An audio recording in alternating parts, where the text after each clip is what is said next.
Well, if you want long-lasting battery, solid at reliable na software, look no further than the OPPO A95. So far, siya yung pinaka-consistent, pinaka-wala akong nagkaroon ng problema. Elegante talaga yung itsura ng phone na to. Ang ganda. Ang ganda talaga siya.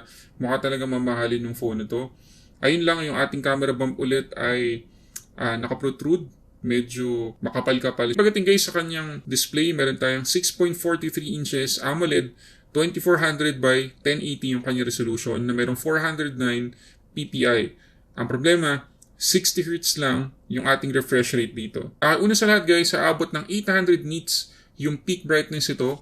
So, sobra-sobra pa yun guys para makita talaga natin yung display kahit na outdoor tayo. Ngayon, pagdating sa kanyang color accuracy, 100% yung kanyang sRGB. Kaya may enjoy talaga natin yung panonood ng mga movies kasi accurate nga yung kanyang colors. Pero kung sakali na gusto pa nating mas maging vivid or mas maging vibrant yung kulay niya, pwede natin yang baguhin sa settings. Pagdating naman guys sa performance, naka Snapdragon 662 tayo dito, 8GB of RAM at 128GB of internal storage. At ang maganda pa, dito sa E95, maliban sa 8GB of RAM, meron pa siyang up to 5GB of virtual RAM or RAM expansion yung tawag dito ng OPPO. Battery, meron tayo ditong 5,000 mAh na capacity at 33 watts yung kanyang charging speed. At kahit guys sa charging time, palaban din yung E95 kasi 15 to 100%, 57 minutes lang. So mabilis-bilis i-charge yung phone na